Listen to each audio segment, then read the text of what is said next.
Hola, ¿cómo están? Mi nombre es Daniel Molina, soy de la Universidad de las Fuerzas Armadas de ESPE, de la Tacunga, es para la asignatura de Física Fundamental con el NRC 7839. El tema de hoy es motores Stirling. A continuación las definiciones de qué son motores Stirling.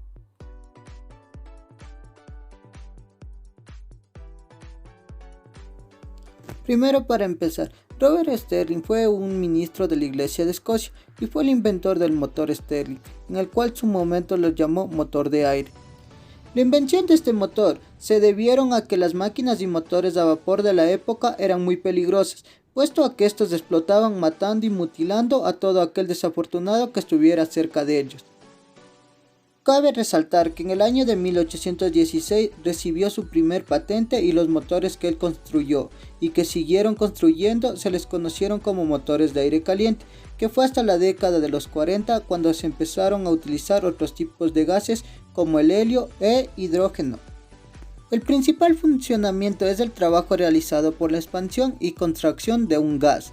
Como mencionamos anteriormente, es el nitrógeno, el helio o simplemente el aire, al ser obligado a seguir un ciclo de enfriamiento en un foco frío, con lo cual se contrae, y de calentamiento en un foco caliente, con lo cual se expande. Es decir, es necesario la presencia de una diferencia de temperaturas entre dos focos y se trata de un motor térmico. Para su funcionamiento solo necesita de una fuente de calor externa al cilindro. Es posible usar una gran variedad de fuentes energéticas, energía solar, térmica, todo tipo de combustible. Se puede considerar que el motor Stirling es un motor de combustión externa y proceso adiabático, ya que no requiere quemar combustible en su interior y al operar no transfiere calor en torno en aquella época. El objetivo era muy simple: fabricar un motor que restaurara menos peligro que la máquina de vapor. La idea no era mala y originalmente el motor Stirling se conoció como un motor principal en la industria. Como podemos observar en la imagen, tiene 6 componentes. La primera, que es nuestra zona de calentamiento, el 2 es nuestro cilindro desplazador, el 3 es nuestro volante de inercia, el 4 es nuestro cigüeñal, el 5 es nuestro pistón, el 6 es el quemador o la fuente de calor. A continuación detallaremos los materiales que utilizamos en nuestra práctica.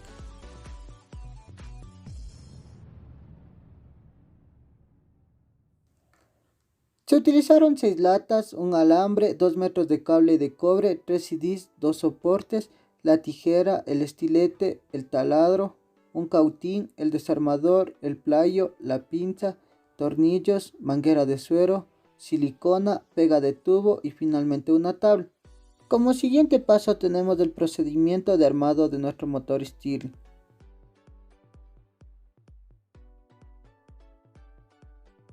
Como primero se procedió a cortar la lata, utilizamos un papel en la mitad para saber hasta qué tamaño debemos recortar, de tal manera que no se nos vaya muy abajo y nos quede un poco recto. Una vez ya cortada la lata, se procedió a buscar el centro del orificio para hacer un pequeño agujero. Se formó un soporte con unos pedazos de zinc donde con el taladro hicimos los orificios para unir a la lata con los tornillos. Como podemos observar, una vez ya colocados los tornillos en los dos lados unidos a la lata principal y en la otra en la lata de atún, bien fijos para que no se nos pueda mover. Primeramente procedimos a pasar la manguera de suero por los pequeños orificios que ya habíamos realizado.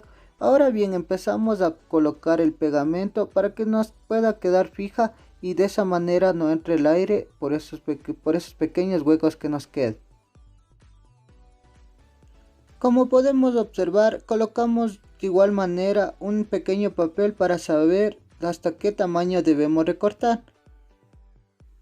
Una vez ya recortado toda la lata, podemos observar que nos queda de esta manera. Bueno, ahora vamos a hacer con la lana de acero a formar nuestro pequeño pistón, donde vamos a colocar en la lata que recién cortamos. Como podemos observar, la lana de acero es más grande que nuestra lata. Debemos hacerle más pequeña y mirar que pueda moverse libremente dentro de la lata. Con una lata realizamos un círculo para poder formar una base para nuestra lana de acero. Como podemos observar, primeramente realizamos en un papel para tener de una buena forma. Bien, ahora ya recortamos todo y nos quedó de esta forma. Debemos obtener dos para tener la base de nuestra lana de acero. Una vez realizado nuestra base, lo colocamos en la lana de acero.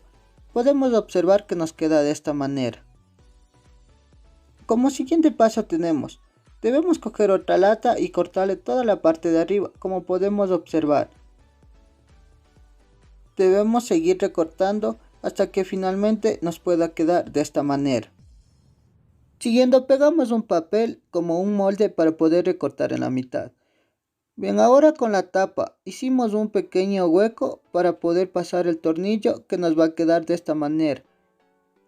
Lo vamos a colocar en el globo y finalmente vamos a tenerle así, para poder colocarle en nuestra lata de atún.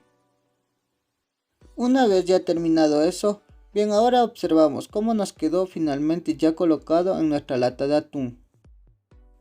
Ahora vamos a realizar un molde en un papel, donde tenemos que nuestro cigüeñal nos va a quedar de esta manera. Debemos irle dando forma hasta que finalmente nos quede cuadrado. Además de eso, debemos dejarle a las mismas medidas de nuestro molde, como podemos observar. Una vez ya teniendo todas las latas cortadas, como podemos observar, realizamos en la mitad también el corte, como teníamos nuestro molde. Ahora pegamos en todos los lados y miramos que nos quedó de una manera muy fija. Además de eso está bien estable, ya que eso nos va a asegurar que en ningún momento se nos va a mover. Procedemos a mover y debemos observar que se nos pueda mover libremente. Bien, ahora con esta lata es más grande, vamos a formar nuestra caldera. Podemos observar que la lata nos queda libremente, entonces si nos sirve como caldera. Empezamos a cortar la parte de la mitad y colocamos en la lata. Después en la parte de adentro le vamos a colocar pegamento de tubo, ya que es por donde nos va a estar el agua fría. Ahora cortamos la lata más grande, donde nos va a servir como una caldera de calor, donde realizamos pequeños huecos con el taladro para que nos salga el humo. Le fijamos bien a nuestras latas. Además de eso, le ajustamos con alambre para que de esa manera no se pueda mover en ningún momento y se nos pueda quedar bien fija. Lo realizamos un pequeño corte en la parte de abajo para que pueda entrar la fuente de calor, que será el alcohol con una vela. Debemos notar que en cada momento estamos verificando que nuestro pistón se pueda mover libremente. Como se puede observar, finalmente nos quedó de esta manera. Bueno, ahora como podemos observar, una vez ya tenemos finalizado, aquí le hicimos unos pequeños ganchitos para que no se nos salga. Aquí ya tenemos sujetado nuestro globo. Lo que nos faltaría es solo añadir nuestro volante de aquí, de tal manera para que ya funcione. Aquí podemos ver que ya solo nos falta el volante y de ahí para poner en marcha. Vemos cómo da la vuelta. Ya un rato más vamos a poner para que ya nos funcione.